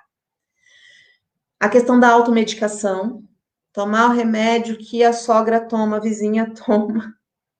É importante, né? Fazer o uso das ferramentas disponíveis. Medicação é uma ferramenta disponível, necessária em alguns casos, mas ser acompanhado, ser cuidado, ser olhado. E a questão do suicídio, que nesses tempos de crises sanitárias, econômicas e humanas, políticas, como a gente está vivendo, assim como na crise de 29, os índices de suicídio aumentaram drasticamente. O contexto que a gente vive hoje é um contexto favorável, né? Então, a gente precisa estar atento a isso e buscar os canais necessários. E eu acho que todo esse movimento que a igreja vem fazendo no sentido de dar apoio, de dar amparo à questão, né, mental, emocional, tem a ver com isso. A gente reconhece que esse risco existe e que ele precisa ser cuidado. Caminhos aí possíveis, positivos, a gente já veio mencionando. E acho que as questões da pandemia eu acabei não deixando para o fim, acabei falando ao longo do processo, né? Mas que a pandemia trouxe, então, essas modificações, o isolamento, o distanciamento, o medo, a insegurança, a exigência de uma adaptação muito rápida a uma realidade muito diferente do que a gente via vivendo, a impossibilidade de planejamento, né? Cansou durante a pandemia, não, daqui uma semana eu vou fazer assim, lockdown na minha cidade, não vou mais fazer assim. Abre, fecha, comércio. Isso está um caos em termos de planejamento até para as grandes corporações. Ninguém está conseguindo fazer projeções. Então, isso trouxe muito estresse. Por outro lado, a gente incorporou um monte de coisa. Por exemplo, consulta online era proibido até então. Agora a gente está fazendo. Receita digital já era disponível, mas ninguém usava. Hoje eu consigo mandar a receita para os meus pacientes onde eles estiverem. Havendo acesso à internet e à plataforma digital, eles conseguem comprar no país, né? Então, assim, a gente incorporou muita tecnologia, a gente incorporou muita coisa que foi positivo. A pandemia vai trazer coisas positivas. Esse momento é análogo ao que foi vivido na Primeira, na Segunda Guerra, tanto em termos de sofrimentos e perdas, quanto em termos de avanços. Então, a gente está vivenciando um capítulo da história que vai para os livros.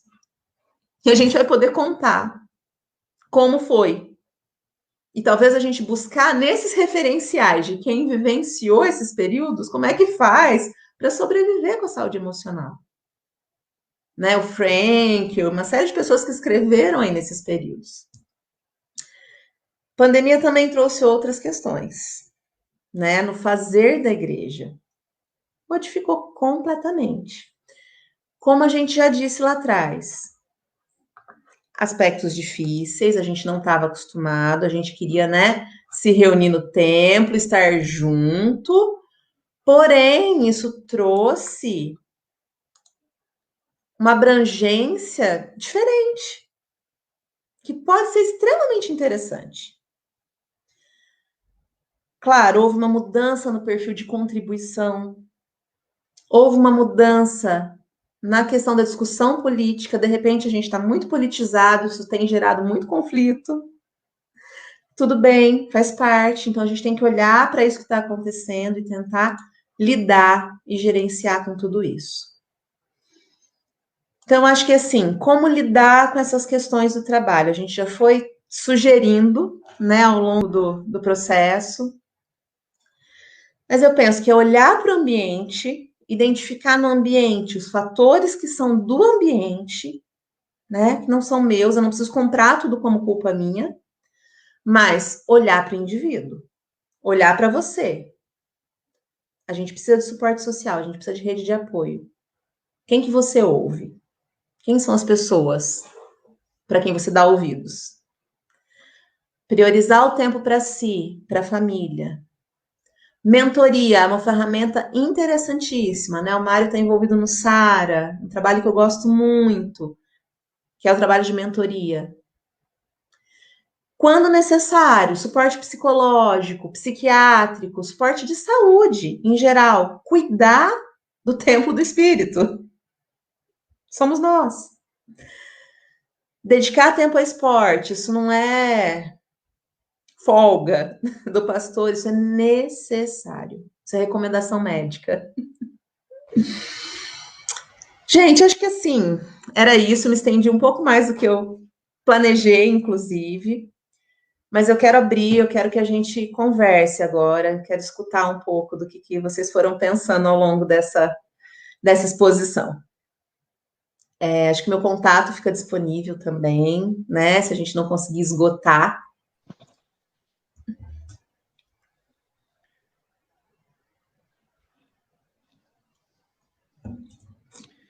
Quero chamar, então, o Cleuber e o Copesca, que andaram anotando as perguntas. Eu fiz algumas anotações aqui, para a gente poder trazer as provocações para a Esther. Sim. A questão no Facebook não teve muita pergunta, só participações de excelente, muito bom. O que houve foi algumas manifestações pelo YouTube, né, que o Copesca mandou aí pro chat privado, né? As pessoas não fizeram muitas perguntas. Eu acredito que daria tempo até mesmo de fazer algumas perguntas para a doutora.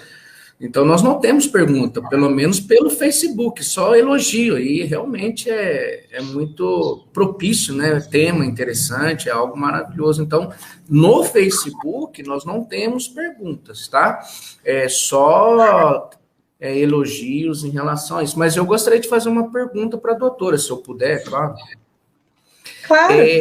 O que eu tenho presenciado e o que tem acontecido, talvez seja a realidade de muitos pastores, eu quero fazer uma pergunta para você. Por que as pessoas que a gente mais ajuda são aquelas que a gente tem mais problema? Tá rindo, né? Olha, esse é um campo para uma boa conversa. Sim. A gente tem que pensar nos enroscos do outro e nos nossos, né? Quando existe uma demanda muito grande, uma voracidade, um querer receber muito, tem questões da pessoa. Peraí, por que ela precisa de tanto? Tem mais gente que precisa também, né? Só que se eu fico pego cuidando muito, demais daquela pessoa, eu fiquei enroscada em alguma coisa dessa história, né? Agora, a gente entra num campo do humano, da questão da gratidão também, do quanto a gente espera, né? Eu acho que assim, se a gente for para o campo bíblico, Jesus vai deixando todos esses traços. Então, assim, quantas vezes nos textos Jesus se retira os seus discípulos e ficam quietinhos só eles? Quantas vezes a gente faz isso no dia a dia? Que a gente se retira, que a gente tem um tempo de silêncio, que a gente tem um tempo de recolhimento. Né? Jesus cura 10, um agradece. Né? Isso é do campo do ser humano. Né? Então, a gente precisa ficar atento. Eu acho que onde há excesso, a gente precisa ter um olhar. A gente precisa... Opa, o que tem aqui? Então, assim, tem amor demais. O que tem aqui? Tem necessidade demais? Peraí, tem algum enrosco, né? Eu tô dando atenção exclusivamente para essa pessoa? Tem algum enrosco meu nessa história? Eu acho que a gente precisa ficar atento, porque, assim, existem pessoas que vão sugar energia, assim como existem pessoas que vão cuidar da gente, né? Mas a gente precisa ter esse discernimento. Parte da gente, do autocuidado e do autoconhecimento, de dar limites. E dar limites é saudável. Aquela história, assim, da educação infantil. Ao invés de fazer pela criança, ensiná-la a fazer. Quanta gente que está aí nas nossas comunidades imatura, precisando ser levada no colo, quando precisaria ser colocada no chão e ensinada a andar. Então, acho que assim, essa sua pergunta é super ampla, dá margem para a gente pensar muitos aspectos, né? Mas é um campo árido. Sim. Ok, eu monitorei aqui o YouTube, né? Antes de fazer a inserção, eu só gostaria de complementar aí a pergunta tão oportuna e tão importante do colega reverendo Kleuber, de que uma das razões do estresse de Moisés lá no deserto foi a ingratidão do povo. E realmente eu tinha pensado nisso durante uns tempos atrás. E até pensado isso, né, de que as pessoas que nós mais ajudamos na vida da igreja foram aquelas que muito rapidamente viraram as costas, e a gente ficou sem saber o porquê. A sua resposta, doutora, nos ajuda nisso. Obrigado. O Line, eu não sei se vou acertar a pronúncia aqui, Lineker Cruz, faz duas inserções aqui que eu achei interessantes. Ele coloca uma de que a igreja hoje, até então, pelo menos no tempo da pandemia, estava optando ou cedendo, sendo seduzida à teologia do triunfalismo, o que não é normal entre nós, os reformados, mas nós sabemos aí que há, até no meio presbiteriano independente, essa ideia da teologia triunfalista. E logo a seguir ele faz outro comentário dizendo também de que falta para nós o espaço do lamento, o espaço que normalmente é muito comum nas religiões orientais, como também no judaísmo, né? O espaço para chorar, para reclamar, que nós, pastores, não temos. Nós não temos, inclusive, isso eu coloco aqui, o espaço do confessionário, que Martinho Lutero, acho que erroneamente tirou da fé protestante. E então, essas duas inserções achei muito oportunas e inteligentes, né?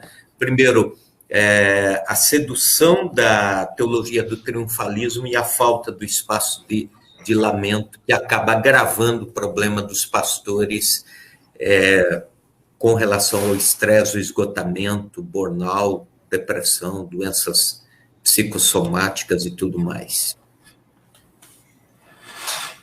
Exatamente. É interessante que a gente vive uma sociedade, né, que praticamente se anestesia das mais diversas formas, com os mais diversos recursos, né? E às vezes eu recebo no consultório pacientes que estão medicados e que me contam assim, olha, mas eu chorei. E aconteceu alguma coisa? Não, aconteceu. Que bom que você chorou. Você não está dopado, você está só medicado. Porque é essa percepção. E um relato muito curioso que eu recebi de uma adolescente um dia na clínica foi assim, de que ela foi para uma rave, usou várias substâncias e teve uma bad trip, uma experiência ruim. E ela estava inconformada, porque assim, com tanto recurso à mão, como a sensação que ela vivenciou foi de desprazer. Então a gente vive esse tempo, né? Que o desprazer ele não pode existir, né? E faz parte, né? Temos até conversado muito nessa questão da pandemia dos profissionais envolvidos no cuidado de estarem atravessando o vale da sombra da morte. Estão, né? Atravessando o vale da sombra da morte. Com essa perspectiva, a gente sabe que a gente está acompanhado, mas é neste local que a gente se encontra, né? Então, assim, as perdas e tudo que a gente vem vivendo vai arremessar muita gente num lugar completamente desconhecido do ponto de vista da dor e do sofrimento, que faz parte, né? E acho que é muito legal a gente retomar isso, né, dentro da própria tradição, né? Do lamento, realmente, a gente precisa. Socialmente, a gente estava indo na direção oposta.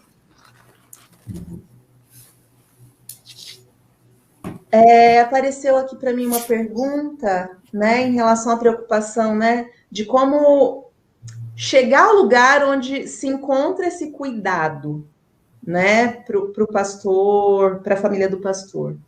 Penso que isso pode começar desde falas abertas sobre saúde mental com a comunidade, né? Apontando o cuidado da saúde mental da comunidade entre si e para com o pastor.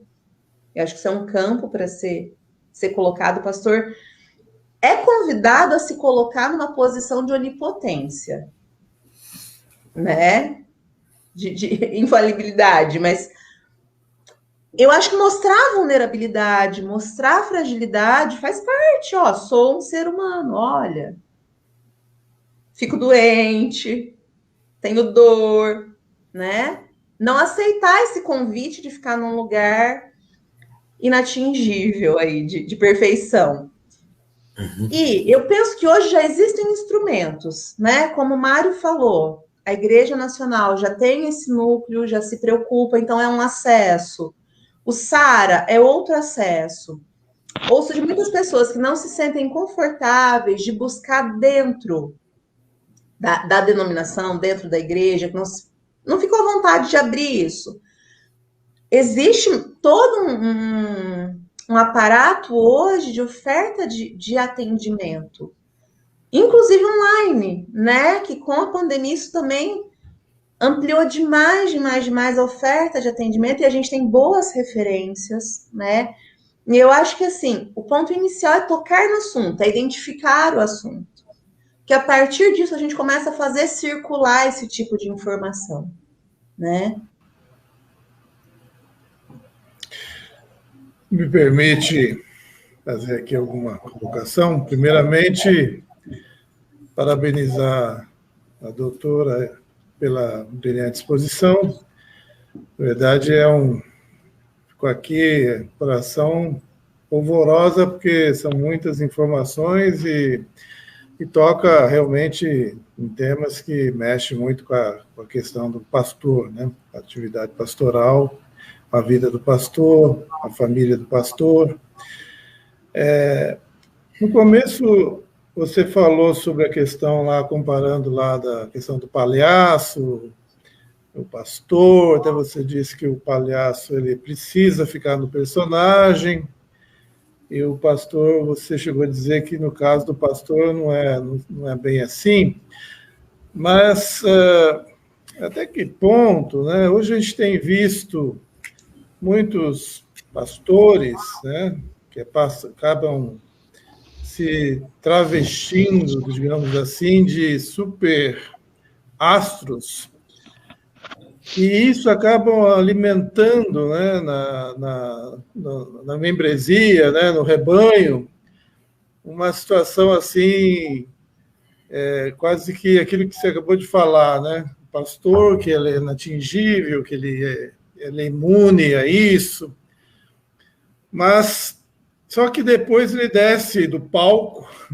que hoje tem os púlpitos, hoje são verdadeiros palcos, até com luzes e tudo mais, e vai ter que deixar se despir dessa condição para viver a realidade da sua família. Às vezes, na família, ele não é a mesma coisa, né? Como é que é isso hoje, né, na sua avaliação, né? Eu me lembro há muitos anos, né, sou pastor há 38 anos, lá no começo do meu ministério, também no auge do reverendo Caio Fábio, né, ele deu palestras na IPEI do Brasil, ele até falou na época, lá atrás, sobre isso, dizendo que, às vezes, o pastor ele subia no púlpito, né, como se fosse um Moisés que ia para o Monte Horebe, né, eu encontro com... Depois, quando ele voltava, ficava com o rosto até transparente, resplandecente, ou coisa assim, né? E isso acontece. É o que se chama hoje de pastores performáticos, né? Então, onde isso tem como lidar com isso? O que precisaria ser feito?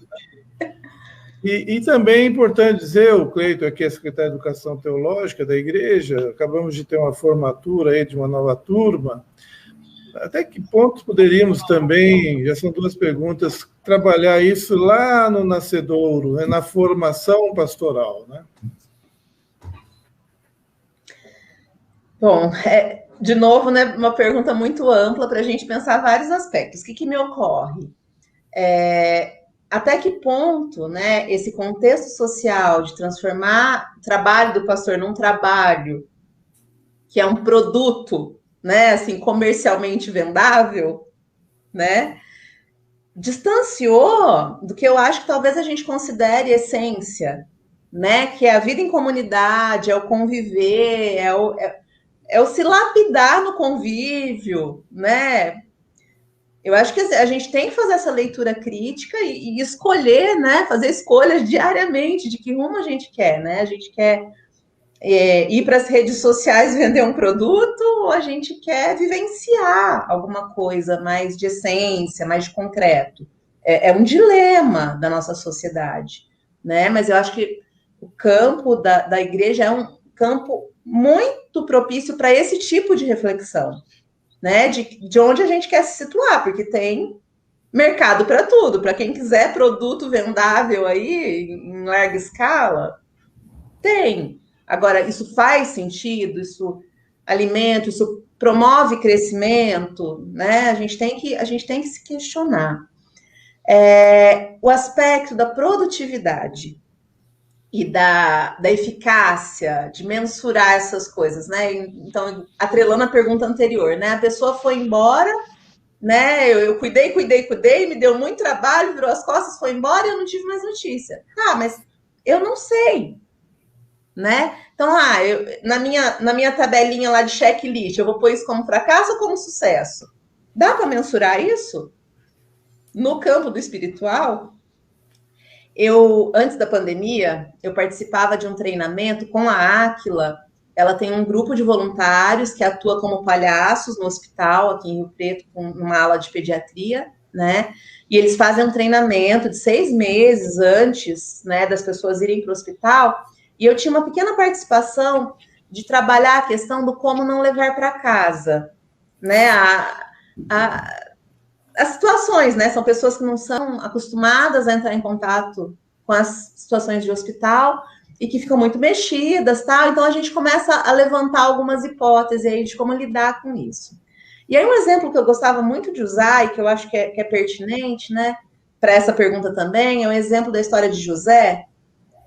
Porque assim, você pega a história de vida de uma pessoa, dependendo do capítulo que você pega, nossa, então assim, se a gente pegar a cena de José ali na prisão, que insucesso, né? Que fracasso, que não tá legal. Mas a gente não sabe a história inteira.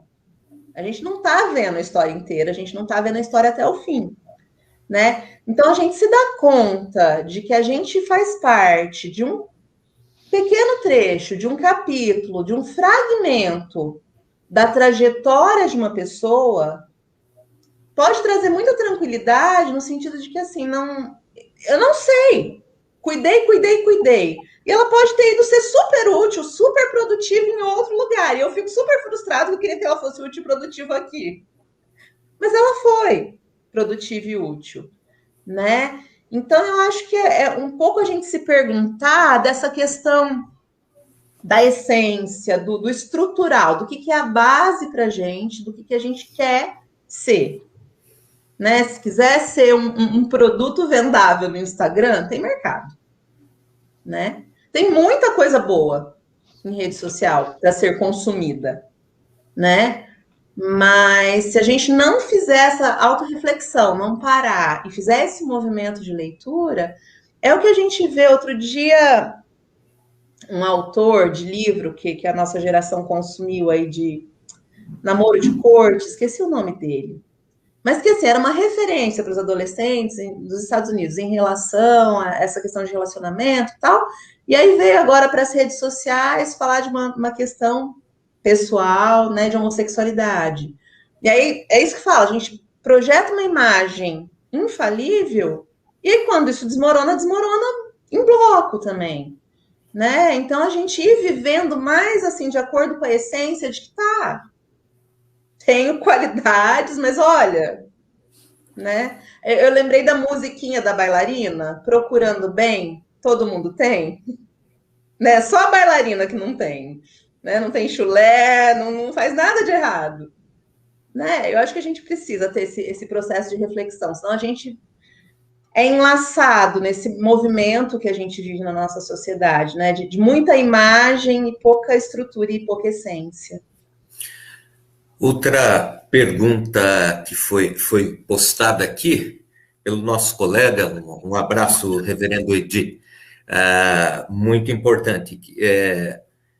E a pergunta diz o seguinte: como fazer com que essas informações de que o pastor precisa do cuidado da saúde, precisa do cuidado com a família, cuidado pessoal, esporte, etc., cheguem até a igreja, o local de onde o pastor depende, e que, por vezes, a visão da igreja com relação a isso é você falou lá no começo, doutora, de que existe grande parte do trabalho, e o trabalho exaustivo do pastor, ele não é aparente, né? Eu creio que a sua fala no início também é interessante aqui, quando se fala desta pergunta que o reverendo Edi faz, como fazer. E eu creio que, de alguma forma, as igrejas precisam saber disso. Tem igreja que não sabe nem qual é o dia da semana, que é o dia de folga do pastor. Penso que as coisas têm que ser faladas, né? O assunto tem que ser trazido à tona. Como a palavra está com o pastor, talvez um caminho seja, geralmente, o pastor trazer o tema, né? De saúde mental, de começar por as pessoas em contato com essa reflexão. né? Mas penso que esse espaço, por exemplo, é um espaço para circular isso, né? Essa transmissão vai ficar, né, gravada e disponível, então isso é um espaço de circulação, né? E outra questão, né, que eu não respondi da pergunta anterior, que linka com essa, a questão da formação, disso já ser incutido, né, desde a graduação aí no seminário, porque assim, a gente só vai pensar, só vai trazer, só vai inserir na comunidade aquilo que a gente está lembrando. Um assunto com o qual eu nunca tive contato, eu não vou inserir no dia a dia da comunidade, né? Então, de alguma forma, isso tem que estar presente, tem que estar já em contato. A gente tem que pensar uma questão muito importante que um psiquiatra coloca aqui para mim é assim: a gente se preocupa mais com a formação pedagógica das crianças do que com a formação emocional. A gente não dá educação emocional para as crianças, de reconhecer sentimento, de nomear sentimento, né? Então, assim, essa nossa carência de tratar dessas questões não é só da comunidade com o pastor, ela é mais estrutural. A nossa sociedade não vinha fazendo isso. E eu acho que isso é um campo. Se a gente começar a incutir, por exemplo, na formação do seminário do pastor, que a questão da educação emocional é uma questão a ser abordada com a comunidade, isso já vai desencadeando a percepção e vai chegar lá na ponta de nossa, o pastor também precisa ter saúde mental, né? Ô, doutora, nós estamos com uma pergunta aqui no Facebook, do Evânio Prado. Ele pergunta o seguinte, deixa eu voltar aqui, quando e quais sinais que o pastor apresenta para buscar ajuda especializada para ter saúde mental? Eu costumo brincar com os pacientes que chegam até mim, que normalmente, da primeira vez, infelizmente, a pessoa tem que parar de funcionar para ela admitir que ela precisa de ajuda, que não dá mais para levar. A maioria das pessoas que chegam até nós chegam já num grau de sofrimento, né? Porque assim, foram levando, foram se esforçando, até que assim, não deu, parou, travou, não consigo mais ir. Aí procura. E existem sinais anteriores. Então, o próprio sinal de que eu estou precisando fazer uma força extra, estou precisando fazer muito esforço para manter o meu funcionamento, já é um sinal de alerta. Porque não dá para operar na reserva de energia para sempre, né? Então, assim, comecei a não sentir prazer, comecei a não ver sentido naquilo que eu estou fazendo, comecei a deixar de fazer do jeito que eu sempre fiz e começo a fazer muito no automático, muito o protocolar. Tem alguma coisa, né? Por exemplo, gente, luto. O pastor vivencia luto, tem perdas. Mas o mundo não para. Como não para ninguém, né? Mas aí o pastor tem que estar lá à frente, tem que conduzir, tem que continuar vivenciando o seu processo de luto. Então, é importante identificar isso e respeitar isso, tá? Em alguns momentos eu não vou estar no meu ritmo habitual, e ok, porque eu estou vivenciando um luto, eu estou me recuperando de uma doença física. Agora, se continuamente está exigindo muito esforço e eu estou com uma sensação de exaustão para fazer as coisas, não preciso esperar parar de funcionar para procurar ajuda, né?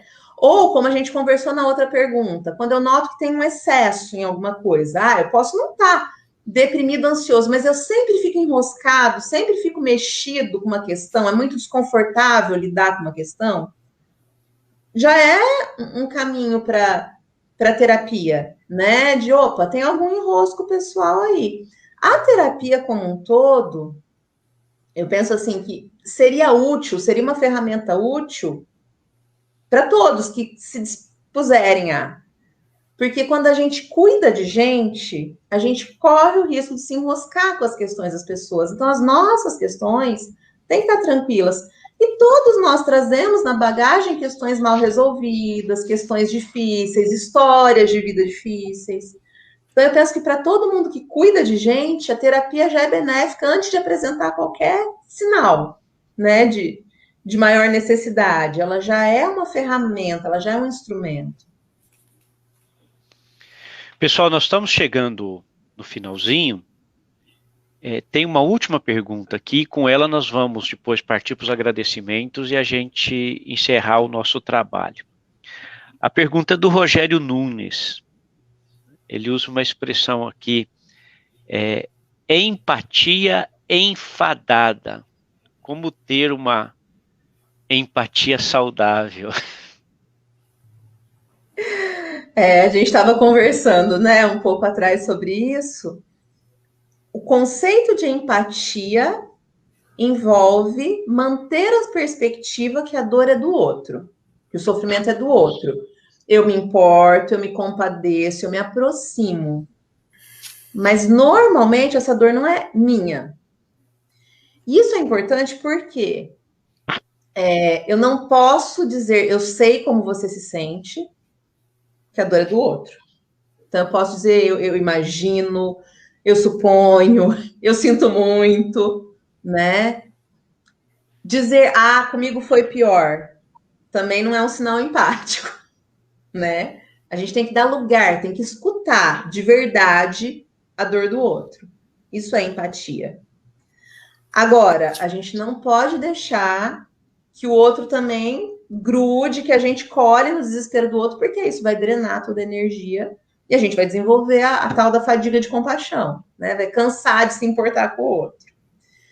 E se a gente não se cuida, fica muito difícil a gente manter a disponibilidade para o outro a longo prazo. A gente cansa. A gente se irrita, né? Essa empatia enfadada de que coisa, de novo, ainda, né? Então, para a gente conseguir ter paciência com o processo do outro, a gente tem que cuidar do nosso. A gente tem que respeitar esse tempo de autocuidado. Nós vamos então agradecer a doutora Esther. Muito obrigado, Esther, por esse partilhar, abrir aí espaços para o diálogo. Obrigado ao reverendo João Luiz, reverendo Mário, reverendo Kleuber, reverendo Copesca e também o reverendo Benício, por providenciar todo esse espaço para nós. E como uma mensagem final, nós pastores somos humanos. E ser humano requer procurar, quando a gente precisar, ajuda. Numa linguagem assim, bem nossa aqui do interior, não esperar que ferva o leite e derrame. Dá mais trabalho. Se você percebe, e vendo essa palestra conosco agora ou depois, se você percebe que há sinais de que você precisa de ajuda, aceite, procure. Há pessoas boas, há pessoas com excelentes formações em diversas áreas que podem ajudá-lo a ser um pastor mais produtivo, mais humano e sem carregar tanto sofrimento pela vida que o próprio ministério pastoral impõe. Então vamos terminar, né, pensando num texto bíblico que diz assim, foi Jeremias, eu não me recusei a ser pastor quando fui chamado, mas eu também não desejei o dia da aflição. Essas duas coisas fazem parte. Que Deus nos ajude, que Deus nos abençoe. Mais uma vez, muito obrigado. E eu quero pedir ao reverendo Mário, que é o nosso secretário, que ore para nós. E com essa oração nós encerramos, então, esse trabalho. E mais uma vez a nossa gratidão. Mário, por favor. Ok. Pai nosso, muito obrigado pela bênção desta manhã, destas 2 horas juntos, pela presença, mediação, palavras da Esther. Obrigado a Deus por tantas informações, tantas provocações e, com certeza, tantas perguntas que estão por aí, pelo país afora, dos que estão ouvindo.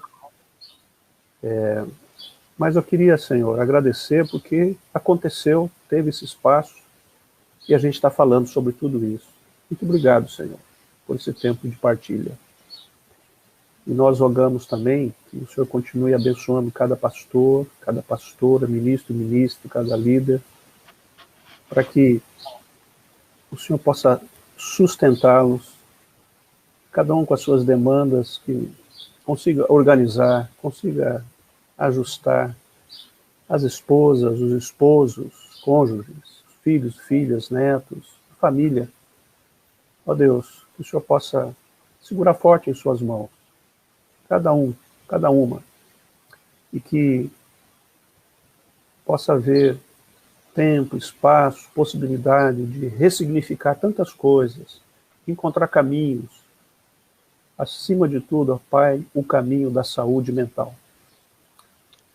Obrigado pelo EPI do Brasil, pelas suas iniciativas e de cuidado, e assim, Pai, receba todo o louvor, toda a glória, e que o Espírito Santo de Deus, Consolador amado, seja sobre a vida, a igreja, cada ministro, cada ministro. Muito obrigado a Deus também pelo Sínodo Sudoeste Paulista, pela iniciativa, sua diretoria e a realização deste momento. Abençoe Esther, também Elisandro, João, a Ana, essa família tão preciosa e querida. Nós oramos agradecidos em nome de Cristo. Amém. Amém.